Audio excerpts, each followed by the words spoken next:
আচ্ছা, শেপ তো আমরা সবাই তৈরি করতে পারি, আমরা পেন টুল দিয়ে শেপ তৈরি করতে পারি। তারপরে আমাদের কিছু শেপ অলরেডি থাকে, রেক্টেঙ্গেল, ইলিপস। কিন্তু এই ভিডিওতে আমরা শিখবো কিভাবে আমরা শেপ জোড়া লাগাতে পারি এবং শেপ কাটতে পারি। কারণ আমাদের ডিজাইনের সুবিধার্থে আমাদের শেপ জোড়া লাগিয়ে নতুন শেপ তৈরি করতে হয়, এবং শেপ কেটেও কিন্তু নতুন শেপ তৈরি করা যায়।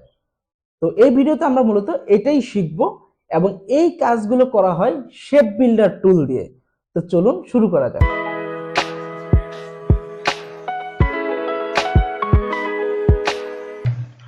গত ক্লাসে আমরা পেন টুলের কাজ শিখেছি। তো আমি আশা রাখছি যে আপনারা খুব ভালোভাবে এটা প্র্যাকটিস করছেন। এখন আমরা শিখবো যে এই শেপগুলো যে আমরা তৈরি করলাম, এই শেপগুলো কি আমরা একটা আরেকটার সাথে জোড়া লাগাতে পারি কিনা, বা আমরা এটাকে কাটতে পারি কিনা, এটা মূলত আমরা আজকে শিখবো। এবং এটা কিভাবে করতে হয়, আপনার অবশ্যই ইউনিক একটা শেপ যদি আপনি বানাইতে চান, তাহলে আপনার জোড়া লাগানো এবং কাটা এটা আপনার শিখতে হবে। তো আমাদের এখানে কয়েকটা এক্সাম্পল আছে, আমরা এখন এগুলো তৈরি করব। তো কোন শেপ কাটা বা জোড়া লাগানো, এটা করতে আপনার 5টা টুলস এর প্রয়োজন হবে। তো আমরা এখান থেকে দেখি যে প্রথম 3টা টুলস আমরা শিখব, ইরেজার, সিজার, নাইফ। এই 3টা টুল আমরা প্রথমে শিখব। আমরা এখান থেকে একটা ইলিপস নিয়ে নেই। আমরা 3টা ইলিপস নেব। 3টা টুল শেখার জন্য আমরা এখানে 3টা ইলিপস নেব। তো একটু ভালোভাবে খেয়াল করবেন এবং মনোযোগ সহকারে দেখবেন। দেখেন, আমরা এই যে প্রথম টুলসটা, এটা নাম হচ্ছে ইরেজার টুল। আমি এই ইরেজার টুল দেখবেন যে একটা গোল একটা চিহ্ন আছে। হ্যাঁ, এটা মূলত হচ্ছে আপনার ইরেজার, মানে হচ্ছে রাবার। আমরা দেখি না যে বাস্তব জীবনে আমাদের রাবারটা যতটুকু থাকে ততটুকু পরিমাণে মুছে যায়। তো এখানেও সেম, এই রাবারটা যদি মোটা হয় তাহলে মোটা আকারে মুছবে। দেখেন যে এই যে মোটা আকারে মুছবে। আবার যদি এটাকে আরেকটু মোটা করি, আমরা কিবোর্ড থেকে সেকেন্ড ব্র্যাকেটটা চাপ দিলে এটা মোটা হবে, এবং সেকেন্ড ব্র্যাকেট প্রথমটা চাপ দিলে ছোট, পরেরটা চাপ দিলে বড় হবে। এখন এখন দেখেন যে মোটা আকারে মুছতেছে। ঠিক আছে, এটা হচ্ছে মূলত ইরেজারের কাজ। তো আমরা এটা দিয়ে কি বানাইতে পারি দেখি। আমরা এটাকে আরেকটু চিকন করে, আপনি এটা বিভিন্ন জিনিস বানাইতে পারেন। নিজে এরকম এখন আমরা ডিফারেন্ট একটা কালার দিলে দেখবেন যে কত সুন্দরভাবে একটা লোগোর মতো কিন্তু হয়ে গেছে। আবার যদি আমরা সিজারের কাজটা দেখি, সিজারের কাজ হচ্ছে জাস্ট কেটে দেওয়া। যেমন এই অংশ এখান থেকে একটু কেটে দিছে, আবার এখান থেকে একটু কেটে দিছে। এখন দেখবেন যে দুইটা আলাদা। ওকে, এভাবে হচ্ছে আমরা সিজার দিয়ে কোন শেপকে একেবারে আলাদা করে ফেলতে পারি। এখন এটাকে আমরা ডিফারেন্ট একটা কালার দিই।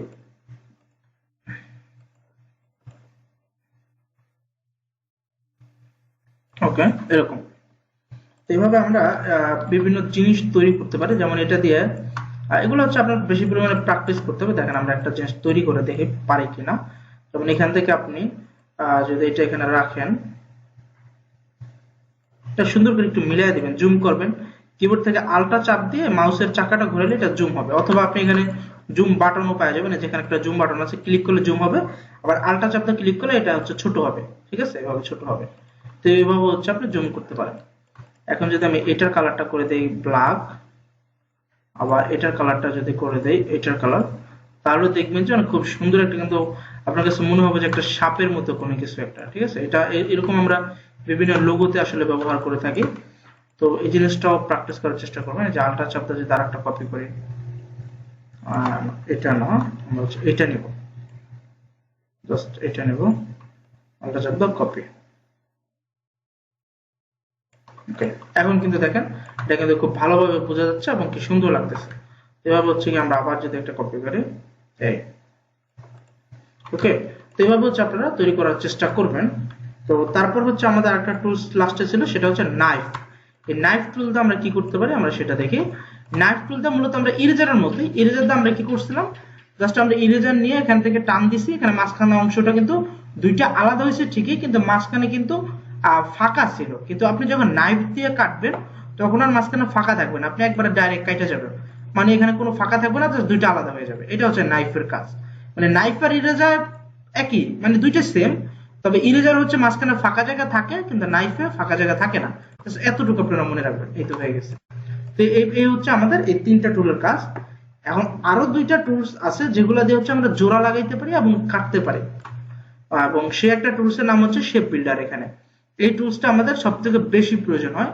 তো এখান থেকে আমরা শেপ বিল্ডার টুলটা এখন শিখবো। এখানে দেখবেন যে আমরা যদি একটা ইলিপস নেই এবং ধরেন আমরা এটাকে মাঝখান থেকে আলাদা করব, আমরা প্রথমে এটার কাজটাই করি, যেমন এটাকে জোড়া লাগানো হয়েছে, তো আমরা এটা একটা ইলিপস নিব আর একটা হচ্ছে কি এটা পলিগন নিব। আমরা এখান থেকে একটা পলিগন নেই, ওকে একটা পলিগন, এটা 5টা পয়েন্ট ওয়ালা একটা পলিগন, এই যে এরকম। ওকে, তো একটা পলিগন নেওয়ার পর আমরা দুইটাকে সিলেক্ট করব, সিলেক্ট করার পর এই যে শেপ বিল্ডারটা এটা নিয়ে জাস্ট ধরে টান দিবেন, কিবোর্ড থেকে কিচ্ছু চাপ দেওয়া লাগবে না, জাস্ট আপনি ধরে টান দিবেন, তাহলে দেখবেন যে জোড়া লেগে গেছে। এখন কিন্তু দুইটা একটা হয়ে গেছে। এখন কোনোভাবে বোঝার উপায় নাই যে এখানে দুইটা শেপ ছিল। তো এইভাবে আপনি ধরেন যে এখানে আরো আপনি নিলেন, ঠিক আছে, এখানে আপনি আরো নিলেন, এটা নেওয়ার পর আপনি এটাকে সিলেক্ট করবেন, সিলেক্ট করার পরে আপনি নিতেছেন এই যে শেপ বিল্ডারটা নেবেন আর এভাবে ধরে টান দেবেন, ঠিক আছে, দেখবেন যে সব জোড়া লেগে গেছে।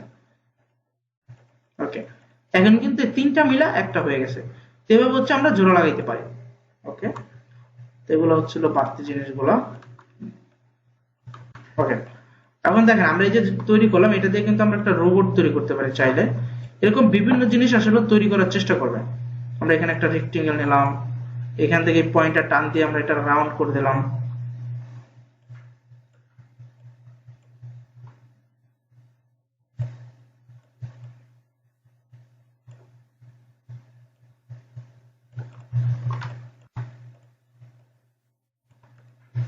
ট্রান্সফর্ম রিফ্লেক্ট, এখান থেকে আপনি এটাকে উল্টাইতে পারবেন। ওকে, এরকম বিভিন্ন জিনিস তৈরি করা যায়। তো এটা হচ্ছে আমরা শিখলাম জোড়া লাগানো। জিনিসটা আমি আবার একটু দেখা দিচ্ছি, যেমন এখানে একটা পলিগন নিলাম, এখানে আর একটা পলিগন নিলাম, ওকে দুইটা পলিগন। ওকে, তো এই দুইটা পলিগন দিয়ে এখন আমরা জোড়া লাগাবো, জাস্ট সিলেক্ট করে শেপ বিল্ডার নিয়ে ধরে টান দিলে কিন্তু এটা জোড়া লেগে যাবে। তো এইভাবে হচ্ছে আমরা এটা করতে পারি। এখন আমরা শিখবো যে কাটা, মানে আমরা ধরেন যে এখান থেকে আমরা গোল করে কাটা ফেলতে চাই, তাহলে গোল করে কাটা ফেলতে চাইলে আমাদের ইলিপস দরকার।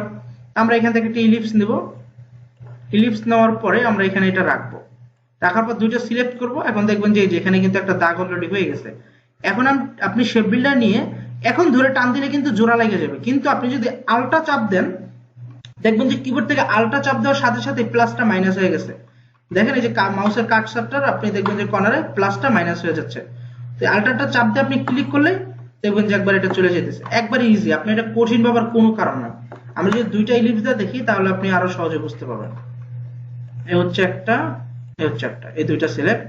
তারপর আপনি যদি শেপ বিল্ডারটা নেন, এখন আপনি জাস্ট কিবোর্ড থেকে আলটা চাপ দিয়ে জাস্ট যেটা কাটতে চান সেখানে রাখবেন। এখন কিন্তু অলরেডি তিনটা দেখা যাচ্ছে, তো আলটা চাপ দিয়ে ক্লিক করলে এটা আলাদা হয়ে যাচ্ছে। তো এভাবে হচ্ছে আমরা আলাদা করতে পারি, এবং আমরা এরকম একটা দিয়ে একটা ফুল তৈরি করতে পারি, জাস্ট এই ফুলটার মতো। আমরা এটা একটু তৈরি করার চেষ্টা করি। আমরা এখান থেকে একটা ইলিপস নেব, এখান থেকে নিয়ে আমরা আলটা চাপ দিয়ে জাস্ট কেটে দেব। তারপর এখন আমরা এটাকে যদি একটু ফুল তৈরি করতে চাই তাহলে আমরা চলে যাব হচ্ছে ইফেক্ট, ইফেক্ট থেকে চলে যাব ডিস্টর্ট এন্ড ট্রান্সফর্ম, এবং এখান থেকে চলে যাব শুধু ট্রান্সফর্মে। এবং এখান থেকে আপনি কতগুলা কপি করতে দেখবেন এখানে কিন্তু অনেকগুলো কপি হয়েছে। তো ধরেন আমি কপি করতে চাই সেই যে কপিসের এখানে লিখবেন, ধরেন আমি কপি করতে চাই 10টা। তারপরে এখান থেকে জাস্ট বাড়ায় দিলে দেখবেন যে বাড়তেছে, কিন্তু এটা অ্যাঙ্গেলটা ঠিক নাই। তো অ্যাঙ্গেলটা ঠিক করার জন্য এই যে একটা বক্স দেখতে পাচ্ছেন, এই বক্সের চারদিকে ক্লিক করবে। যেমন এই কর্নারে যদি আমি দেই, এখন দেখবেন যে এটা কিন্তু ঠিক হয়েছে, দেখতেও কিন্তু খুব সুন্দর লাগতেছে। তো এখান থেকে আমরা যদি একটু কমাইয়ে দেই, 9টা দিলে সম্ভবত খুব সুন্দর হবে। ওকে, 9টাতেই কিন্তু এটা ফিক্সড আছে। এখন আমরা জাস্ট ওকে প্রেস করে দিলে আপনি দেখবেন যে ফুলটা হয়ে গেছে। এখন আবার এটাকে যদি আপনি বিভিন্ন কালারাইজ করতে চান, মানে বিভিন্ন কালার দিতে চান, তখন আপনি এটাকে অবজেক্ট থেকে আপনি যদি এটাকে এক্সপান্ড অ্যাপিয়ারেন্স করেন এবং রাইট বাটন ক্লিক করে আনগ্রুপ করলে আপনি দেখবেন যে সবগুলো আলাদা আলাদা। প্রসেসটা আমি আবার বলে দিচ্ছি, সিলেক্ট করবেন, অবজেক্ট থেকে এক্সপান্ড অ্যাপিয়ারেন্স করবেন, তারপর রাইট বাটন ক্লিক করে আনগ্রুপ করে দেবেন। তখন আপনি দেখবেন যে সবগুলো আলাদা আলাদা আপনি কালার ব্যবহার করতে পারবেন, এবং এটা দেখতেও কিন্তু খুব সুন্দর লাগবে। ওকে, তো দেখতে পাচ্ছেন। তো এইভাবে হচ্ছে আপনারা বিভিন্ন ধরনের ডিজাইন গুলা করতে পারেন, এবং এগুলো কিন্তু আমরা বিভিন্ন লোগোতেও ব্যবহার করতে পারি। তো এরকম ভাবে আপনারা প্র্যাকটিস করবেন, যত বেশি প্র্যাকটিস করবেন আসলে সফটওয়্যার সম্পর্কে তত আপনার আইডিয়া হবে এবং আপনার ডিজাইন আইডিয়া তত বাড়বে। এবং এই যে আমরা যে বেসিক ক্লাস করতেছি 10 থেকে 12টা আমরা বেসিক ক্লাস হবে, এই বেসিক ক্লাসগুলো যদি আপনি ভালোভাবে প্র্যাকটিস না করেন এবং যদি অবহেলা করেন তাহলে দেখবেন যে ডিজাইন করতে গিয়ে ডিজাইন আপনার ভালো লাগবে না, কারণ হচ্ছে আপনি ডিজাইন তো বুঝবেনই না। আপনি যদি প্র্যাকটিস যদি না করেন, এই বেসিক টুলস গুলো যদি না জানেন, তখন আপনি ডিজাইন করতে চাই দেখবেন যে আগার মাথা কিছুই বুঝতেছেন না, তারপর হচ্ছে আপনি হতাশ হয়ে যাবেন এবং আপনার ভালো লাগবে না। এই জন্য প্রচুর পরিমাণে প্র্যাকটিস করতে পারেন। কি কি টুলস আছে টুলস দিয়ে কাটাকাটি করবেন, মানে আমরা যেই ক্লাসে যেটা শেখাচ্ছি ওইটা বেশি পরিমাণে প্র্যাকটিস করবেন। এবং আপনি যেটা করতে পারেন এগুলো প্র্যাকটিস করে আপনি এই ফাইলগুলো সেভ করে আপনি আমাদের ফেসবুক গ্রুপে আপলোড করতে পারেন অথবা আমাদের অ্যাপেও আপলোড করতে পারেন। তাহলে হচ্ছে কি একজন আরেকজনের একটা কাজগুলো দেখতে পারবেন এবং বুঝতে পারবেন যে কার থেকে কি আগে আছে বা কার থেকে কার কাজগুলো সুন্দর। তো এটা সেভ দেওয়ার জন্য আপনি ফাইল থেকে যাবেন হচ্ছে এক্সপোর্ট, এক্সপোর্ট থেকে যাবেন যে এক্সপোর্ট অ্যাজ, এই এক্সপোর্ট অ্যাজ এ যাওয়ার পরে আপনি এখান থেকে হচ্ছে কোথায় রাখতে চান, যেমন আমি রাখতে চাই ডাউনলোডে, তো ডাউনলোডে ক্লিক করে আপনি এখানে দিয়ে দিবেন যে প্র্যাকটিস 1, ঠিক আছে, আপনি আপনার মতো করে লিখবেন। আমি প্র্যাকটিস 1 দিলাম, তারপর হচ্ছে আমি ইউজ আর্টবোর্ড ক্লিক করে দেব। এখন আমার এখানে অনেকগুলো পেজ আছে, এই জন্য আমার এখানে দেখাই দিয়েছে 1 to 9, কিন্তু আপনার তো আর এতগুলো পেজ থাকবে না, আপনার থাকবে একটা।